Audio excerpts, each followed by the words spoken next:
नमस्कार फ्रेंड्स, मैं दीक्षा श्रीवास्तव। आज हम बात करेंगे अगेन प्री राइटिंग स्किल्स के बारे में, जो हमने पहले भी कुछ राइटिंग पे वीडियोस डाली हैं। आज मेनली कंसर्न हम ये बात करने वाले हैं कि कुछ बच्चे हैं जो स्टैंडिंग लाइन और स्लीपिंग लाइन तो प्रॉपरली बना लेते हैं, पर जो है वो उन्हें कर्व बनाने में जो है वो डिफ़िकल्टी आती है। तो पहली बात तो हमें ये जानना है कि कर्व बनाना बच्चे कब शुरू करते हैं। तो 2 ईयर की एज में बच्चे जो हैं 2 ईयर की एज तक बच्चे जो हैं वो कर्व बनाना शुरू कर देते हैं। एक जब वो स्क्रिबल करते हैं तो स्क्रिबल करते करते अब खुद ही जो है वो सर्कल फॉर्म कर देते हैं, या आपने बोलोगे तो कुछ स्क्रिबलिंग करते हैं, उसमें वो सर्कल जो है वो अपने मन से बनाते रहते हैं, हटाते रहते हैं। तो इस तरीके से वो 2 साल की एज से जो है वो शुरू कर देते हैं बनाने के लिए। कोई बच्चे 2 साल तक प्रॉपर जो है वो सर्कल आप बोलोगे तो सर्कल बना देंगे। तो ये जो है, लेकिन अच्छे से सर्कल बनाना जो है वो 3 ईयर तक वो लोग कर पाते हैं कि 3 ईयर बाद बोलोगे कि सर्कल बनाना है तो सर्कल बनाए, आप बना के दो तो वो उन्हें कॉपी भी कर लें कि सर्कल बना लें, स्ट्रेट लाइन स्टैंडिंग लाइन बना लें। बाकी ऑब्लिक और जो है ऑब्लिक लाइन स्लैंटिंग लाइन बनाने में उन्हें 3.5 से 4 साल लगते हैं। तो अभी हम बात करेंगे कि अगर बच्चा इस एज में आ गया है, मतलब कि वो 2 से 3 साल या 4 साल तक का है या उससे ऊपर भी हम बात कर सकते हैं, पर उसे कर्व बनाने में और सर्कल बनाने में डिफ़िकल्टी हो रही है। तो इसकी डिफ़िकल्टी की वजह से क्या होगा कि वो जितने भी कर्व वाले पैटर्न्स के अल्फ़ाबेट्स हैं उसे वो बनाने में भी डिफ़िकल्टी आएगी। तो अभी हम बात करेंगे कि इसमें क्या क्या चीज़ें हमें ध्यान रखनी है। सबसे पहले तो देखिए, जो हैंड राइटिंग की प्री स्किल्स हमने पहले देखी थी उन सबको ध्यान रखना है। जो हमने फाइन मोटर मसल्स की एक्सरसाइजेस बताई हैं उन एक्सरसाइजेस को करना है, ताकि अगर मसल्स प्रिपेयर नहीं अभी हो पाई हैं तो वो मसल्स जो है वो प्रॉपरली प्रिपेयर हो जाएं अपने जो हैंड राइटिंग का वर्क है उसे करने के लिए। तो आप जो फाइन मोटर पे वीडियो डाली थी आप उसको जो है उससे हेल्प ले सकते हो एक्सरसाइजेस के लिए। दूसरी हम बात करेंगे कि जब हम सर्कल फॉर्म करते हैं तो सर्कल फॉर्म करने में सिर्फ हमें देखिए स्ट्रेट लाइन में क्या, अगर हमारा हैंड फिक्स और प्रेशर बहुत ज़्यादा है तो भी वो जो है वो स्टैंडिंग लाइन आराम से कर लेगा और स्लीपिंग लाइन आराम से कर लेगा। लेकिन सर्कल फॉर्म करने के लिए हमें फिंगर का एक्सटेंशन, फ्लेक्शन और थोड़ा सा रिस्ट का मूवमेंट ही हमें प्रॉपर चाहिए होता है। तो बच्चे की ग्रिप अगर थोड़ी सी भी टेढ़ी मेढ़ी है, देखिए अगर वो इस तरीके से पकड़ रहा है तो भी वो सर्कल नहीं फॉर्म कर पाएगा, उसे सर्कल फॉर्म करने में डिफ़िकल्टी होगी। या वो इस ग्रिप में कर रहा है तो स्क्रिबल करेगा। तो ये डिपेंड करता है कि आपकी ग्रिप किस तरीके की है, इस पर डिपेंड करता है कि वो किस तरीके से सर्कल को फॉर्म कर पा रहा है, क्योंकि हमें फिंगर्स के मूवमेंट के लिए फ्री हैंड चाहिए होता है। फ्री, जब तक ये ग्रिप फ्री नहीं होगी तब तक वो सर्कल फॉर्म नहीं कर पाएगा। तो आप पहले ये असेस करिए कि बच्चे की ग्रिप किस तरीके की है। अगर ग्रिप में प्रॉब्लम है तो आप इस तरीके का ग्रिपर्स यूज़ कर सकते हो, सो दैट कि उसे पता हो कि हमें कहाँ पे पकड़नी है पेंसिल को, और थोड़ा सा वो जो है स्पेस दे सके, वेब स्पेस हम बोलते हैं, ये दे सके ताकि फिंगर का मूवमेंट जो है वो प्रॉपरली कर सके सर्कल को फॉर्म करने के लिए। तो एक चीज़ आपको सबसे पहले ये ध्यान रखनी है। दूसरी बात हम करते हैं कि उसके विजुअल परसेप्चुअल स्किल्स की, कि जो हम इमेज सामने देख रहे हैं उसको हम अपने दिमाग में रिकॉर्ड करके फिर हम उतार पाएँ उस चीज़ को। तो सर्कल की हो सकता है इमेज जो है वो प्रॉपर उसके दिमाग में ना बन रही हो, वो उस पैटर्न को नहीं समझ पा रहा हो। तो उस पैटर्न को समझाने के लिए बहुत सारे हम लोग बोलते हैं मल्टी सेंसरी अप्रोच हम यूज़ कर सकते हैं, कि जिसमें हम टैक्टाइल भी यूज़ करेंगे कि थ्रू टच भी वो समझ पाए कि किस बारे में हम उसे बात कर रहे हैं बनाने के लिए। तो आप इस तरीके से बोर्ड दे सकते हो, इसमें आप सेमी सर्कल पहले आप दे सकते हो कि आपने सिर्फ इस तरीके से फॉर्म किया, उसको उसके सामने रखिए एंड देन उसे ये चीज़ देख करके कॉपी करने के लिए बोलिए। इस तरीके से जब वो कॉपी करेगा देन वो अब देख सकेगा कि किस तरीके से बनानी है। तो इसमें उसे रेजिस्टेंस भी लगेगा, थोड़ा टैक्टाइल भी मिलेगा, तो उसके दिमाग में जो है वो इसकी इमेज जो है वो कई सारे सेंसेस के साथ एक साथ जाएगी। आप जो है वो किसी उसके बाद पेंसिल या फिर आप क्रेयॉन से भी दे सकते हो, सो दैट कि वो आराम से मूवमेंट को सीख सके किस तरीके से उसे चलाना है। देन इसी तरीके से आप ये आपने दिया, फिर आप इसी तरीके से उल्टी फॉर्म में दोगे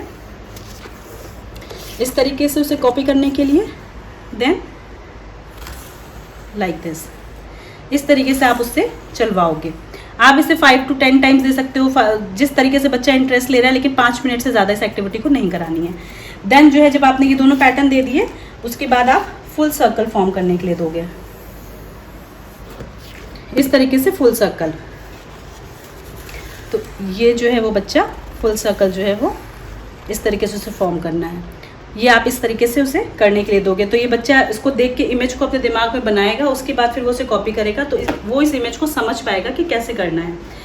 देन अब हम बात करते हैं मूवमेंट की, कि मूवमेंट कैसे लेके आना है। अगर क्योंकि जब हम सर्कल फॉर्म कर रहे हैं तो हो सकता है कि हमें थोड़ा सा शोल्डर को भी स्टेबलाइज करना है, हमें थोड़ा एल्बो के मूवमेंट भी चाहिए अगर हमें बड़ा सर्कल बनाना है, तो हमारे एल्बो और इसका वर्क भी होगा।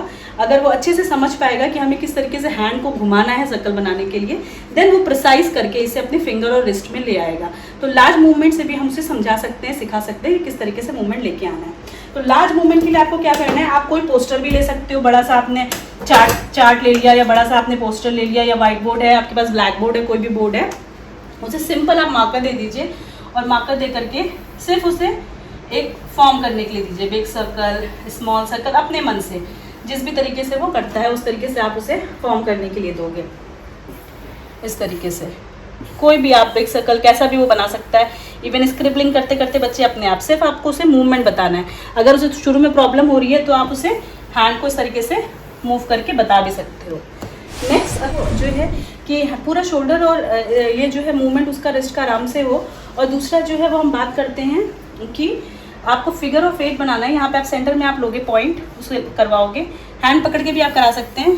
पहले हमें लेफ्ट जाना है, देन राइट, देन फिर left, then right, then left, then right. इस तरीके से आप उससे 10 टाइम्स 10 to 15 टाइम्स जो है वो आपको कराना है, सो दैट कि उससे जो है कर्व में ये चलाना है, प्लस उसका राइट और लेफ्ट दोनों ब्रेन जो है वो इंटीग्रेट कर पाएगा। बायलेटरल इंटीग्रेशन जो है, बायलेटरल कोऑर्डिनेशन भी उसका इम्प्रूव होगा।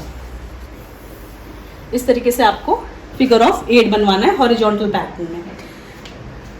अब हम बात करते हैं कि ये मूवमेंट हो गए। इन मूवमेंट के लिए इमेजिनरी कि उसके दिमाग में किस तरीके से इमेज ये फॉर्म हो पाए कि हमें क्या, हम किस चीज़ पे बात कर रहे हैं। तो आप जब वो सो रहा है तो सोते समय भी आप उससे सिर्फ एयर में आप सर्कल बनवा सकते हो जब वो कॉन्सेंट्रेट कर रहा हो, या फिर जो है आप नॉर्मली बात कर रहे हैं तो किसी भी बोर्ड पे फिंगर से आप सिर्फ आप उससे ये बात कर सकते हो कि एयर में सर्कल को फॉर्म करे। तो मन में उसकी वो इमेज बन पाएगी और वो उस इमेज को क्लियरली समझ पाएगा। हाफ सर्कल फॉर्म करे, सी फॉर्म करे, तो इस तरीके से वो एयर में फॉर्म करे। देन हम बात करते हैं कि थोड़ा सा जो है वो हैंड की सेंसरी एक्टिविटीज़ के लिए आप थोड़ी सी रबिंग आप दे सकते हो अलग अलग टेक्सचर पे, सो दैट कि जो है वो उसका सेंसरी थोड़ा सा इम्प्रूव हो। देन आप सर्कुलर मूवमेंट में जो भी उसका डोमिनेंट हैंड है, राइट हैंड, लेफ्ट हैंड, या फिर दोनों हैंड पे भी आप करा सकते हो। इस तरीके से आपको सर्कुलर मोशन में रबिंग करवानी है। कोई भी टेक्सचर आप ले सकते हो, clockwise and anti clockwise, so that कि उसे दोनों मूवमेंट में हैंड को टर्न करना है।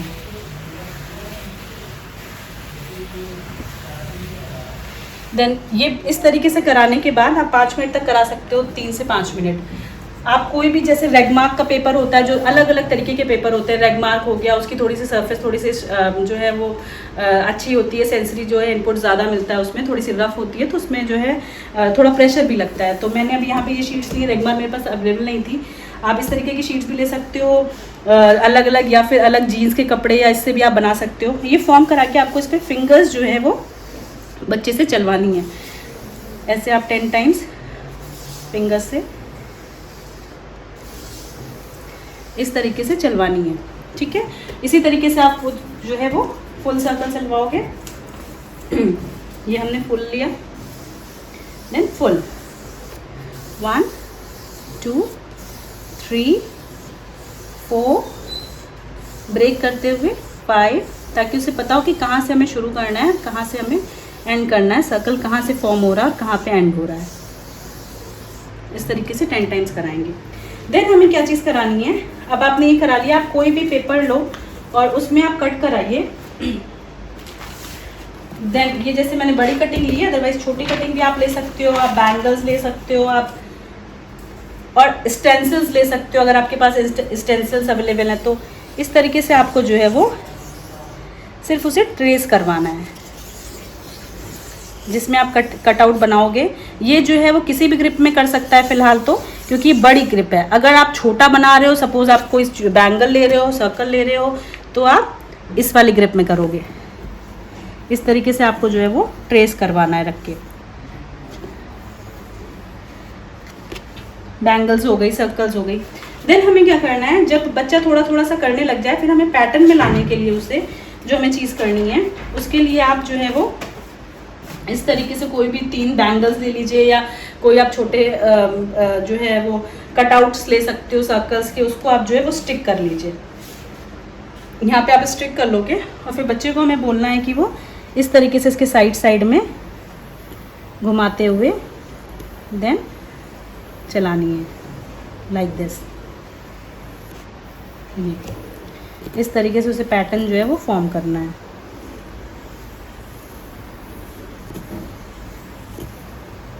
ये उसके लिए थोड़ी इंटरेस्टिंग एक्टिविटी भी लगेगी और उसे जो है वो जो है पेंसिल को घुमाना अच्छे तरीके से आ पाएगा। फिर अगेन जो हमें बात ध्यान में रखनी है वो ये ध्यान में रखनी है कि ग्रिपर्स जब भी हम यूज़ कर रहे हैं तो ग्रिपर अच्छा होना चाहिए ताकि बच्चा जो है वो प्रॉपर तरीके से होल्ड कर पा रहा हो। और ट्राइपॉड ग्रिप जिसमें हम राइटिंग की प्रैक्टिस करते हैं उस तरीके की होनी चाहिए। एक स्टैटिक ट्राइपॉड ग्रिप होती है जिसमें कि हम इस तरीके से तीनों फिंगर्स को अलग अलग पोजीशन में रख के पकड़ते हैं। एंड जब हमें फास्ट लिखना होता है डायनेमिक ट्राइपॉड ग्रिप हम यूज़ करते हैं या डायनेमिक पेंसिल ग्रिप बोलते हैं। इनमें हम इन दोनों फिंगर को ज़्यादा यूज़ करते हैं और इसको हम सपोर्ट के लिए यूज़ करते हैं सो दैट कि हम फास्ट लिख पाएँ, स्मूथली लिख पाएँ। तो आपको ये चेक करना है कि बच्चा किस तरीके की ग्रिप कर रहा है। अगर कोई इशू है, कोई प्रॉब्लम है तो आप हमसे बात कर सकते हैं। अदरवाइज आपको फिर जो है सर्कल, आपको स्क्रिबलिंग अगर वो बच्चा करने लग गया है, उसको फ्लो में हमें सिखाना है किस तरीके से हैंड चलाना है, तो आप सिर्फ इस तरीके से फॉर्म देके आप उसे कलर करने के लिए दे सकते हो। इसे अलग अलग इस तरीके के फॉर्म में भी आप जो है वो आप सिखाओगे। कलरिंग जब हमें करनी है किसी सर्कल में, और कोशिश करिए कि कलर्स यूज़ करिए सो दैट कि वो भी देख पाए कि उसका मूवमेंट किस तरीके से चल रहा है। इस तरीके से आप स्टेबलाइज करोगे रिस्ट को और सिर्फ उसे इस तरीके से कलर करने के लिए दोगे। अगेन आप ऐसे घुमाते जाओगे देन सो दैट कि उसे कर्व मूवमेंट जो है वो फ्रीक्वेंटली में बनाना है। जब हम स्ट्रेट लाइन और ये सिखा रहे होते हैं तो हम स्क्रिबलिंग सिखाते हैं, क्योंकि स्ट्रेट लाइन और ये बनाना इजी होता है, इसमें ज़्यादा मूवमेंट नहीं चाहिए होता। हमें सिर्फ हम हैंड को इस तरीके से मूव करते हैं स्ट्रेट लाइन में पकड़ के। इसमें हमें जो बच्चे टाइट पकड़ते हैं उनके लिए ये करना आसान होता है, पर इसमें जो बच्चा टाइट पकड़ता है उसकी रेंज जो है वो रिस्ट्रिक्टेड हो जाती है। इस वजह से वो गोल घुमाने की कोशिश जो है वो नहीं करना चाहता है या फिर उसके लिए बहुत मुश्किल होता है। तो गोल घुमाने के लिए ये ज़रूरी है कि उसका हैंड जो है वो फ्री मूव करे और उसकी ग्रिप जो है वो प्रॉपर हो। तो आप इस तरीके से उसे कोई जो भी आप, अगर उसे कलरिंग पसंद है तो इस तरीके से आप उसे कलरिंग करने के लिए दोगे। आप ये एक्सरसाइजेस रेगुलर कराइए और जिनको भी ये इशू है सर्टेनली आप ये चीज़ें सारी कराओगे तो उनको जो इम्प्रूवमेंट होगा और वो जल्दी ही इस चीज़ को समझ पाएंगे किस तरीके से उन्हें कर्व फॉर्म करना है। उम्मीद करती हूँ कि ये वीडियो आपको जो है वो हेल्पफुल होगी। Thank you so much.